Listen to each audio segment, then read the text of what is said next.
Bom, vamos direto ao ponto. Sejam muito bem-vindos a mais uma análise da nossa fonte textual. Hoje, a gente vai mergulhar fundo no famosíssimo capítulo 2 do Evangelho de Lucas. A ideia aqui é dar uma olhada de perto no fluxo cronológico, que é simplesmente impressionante, e, claro, naqueles contrastes históricos profundos que o autor nos entrega. Vamos focar nos detalhes direto do texto original, beleza? E para começar, nada melhor do que ir direto para a ação. Não temais, porque eis aqui vos trago novas de grande alegria. É com essa frase super dramática que o texto quebra o silêncio da noite, sabe? Esse momento não só define o que eram exatamente essas tais boas novas, mas já dita o tom do capítulo inteiro. Um capítulo que, convenhamos, independentemente do que a gente acredite, ajudou a moldar literalmente a história da nossa civilização. Parte 1.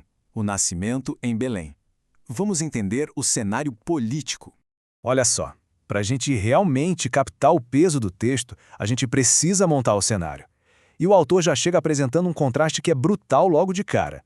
De um lado, a gente tem o peso e a força colossal de Roma, né? Um decreto do imperador César Augusto e exigindo um censo no mundo todo. Mas aí, do outro lado, a realidade mais vulnerável que você pode imaginar. Um carpinteiro comum e a esposa grávida no meio de uma viagem caótica, exaustiva, saindo lá da Galileia até Belém, só para descobrir que não tinha sequer um quarto na estalagem. Literalmente, o império global esmagando a realidade de pessoas comuns sem recurso nenhum. E isso leva a gente para o momento mais icônico desse relato. O texto é bem específico. Ele diz que ela envolveu-a em panos e deitou-a numa manjedoura. Como a cidade estava um caos absoluto por causa desse censo imperial, não tinha lugar de jeito nenhum.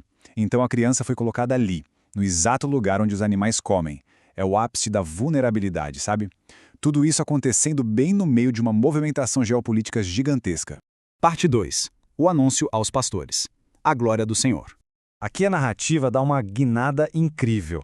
A gente sai daquela cena super contida, quase claustrofóbica, para os campos escuros lá fora. E do lado, o texto constrói um assombro cinematográfico, digamos assim. A glória cerca o lugar, e uma multidão celestial aparece declarando: glória a Deus nas alturas, paz na terra, boa vontade para com os homens. Mas o que é absolutamente crucial notar aqui não é só a mensagem, mas quem está ouvindo. Esse anúncio monumental não foi feito para reis, não foi para sacerdotes e muito menos para o imperador. Foi direto para pastores marginalizados que estavam ali no meio da noite cuidando das ovelhas. E aí, como é que esses homens reagem? A atitude deles é imediata. Eles não ficam debatendo, não duvidam, eles simplesmente vão. Correm apressadamente para Belém e acham a família exatamente do jeito que foi falada. E depois disso, eles não guardam segredo nenhum, espalham a notícia para todo lado e voltam glorificando a Deus. O texto mostra esses caras comuns, trabalhadores braçais, como os primeiros grandes mensageiros de toda essa história. Um detalhe fantástico. Só que em um contraste gigante com toda essa energia, essa agitação dos pastores espalhando a notícia, a gente ganha uma janela para o interior da mãe. O texto diz: mas Maria guardava todas essas coisas, conferindo-as em seu coração. Isso dá uma profundidade incrível para a personagem, né? Enquanto tá todo mundo eufórico em volta, a reação de Maria é quieta. Ela tá analisando, processando tudo de um jeito super contemplativo. E vamos para a parte 3. A apresentação no templo. O cumprimento estrito da lei. A narrativa agora dá um pulo lá para a movimentada cidade de Jerusalém. E aqui o autor faz questão de dar uma ênfase enorme em como eles seguiam os costumes à risca. É um cronograma bem claro. Primeiro, a circuncisão no 8º dia, que é quando dão o nome de Jesus. Depois, eles esperam os dias de purificação, tudo segundo a lei de Moisés. E por fim, a apresentação no templo. E um detalhe bem importante. Eles oferecem o sacrifício típico de pessoas com pouquíssimos recursos. Um par de rolas ou 2 pombinhos. O autor está nos dizendo o tempo todo: olha, eles cumpriam a lei de forma meticulosa, mesmo sem ter dinheiro. E é bem no meio desses rituais que entra em cena um cara chamado Simeão. O texto descreve ele como um homem justo que passava a vida esperando a consolação de Israel, sendo guiado pelo Espírito Santo. E quando ele finalmente pega a criança no colo, ele solta essa declaração linda: agora, Senhor, despedes em paz o teu servo, pois já os meus olhos viram a tua salvação. Imagina um alívio profundo desse homem. É um momento em que a promessa de uma vida inteira se concretiza na frente dele. Mas a celebração muda de tom super rápido. Simeão abençoa a família, maravilha, só que ele olha para Maria e diz algo assustador. e uma espada traspassará também a tua própria alma. Gente, é fundamental perceber essa quebra na narrativa.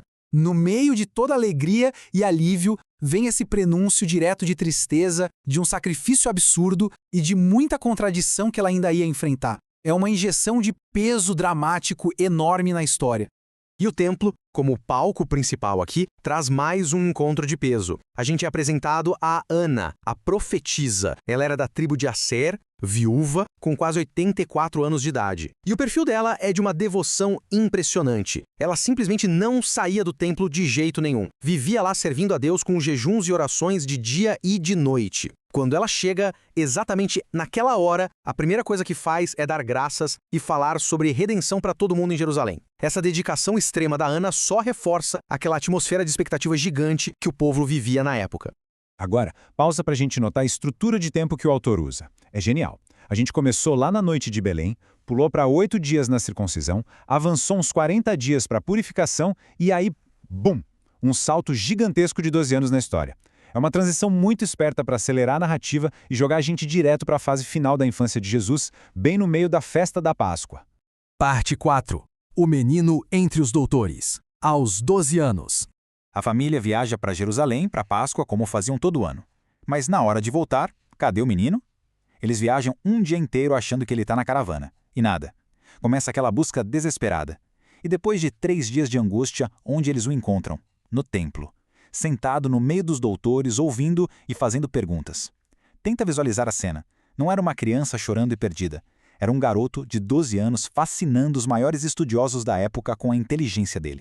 Olha, qualquer pessoa que já cuidou de uma criança vai entender perfeitamente a reação da mãe aqui.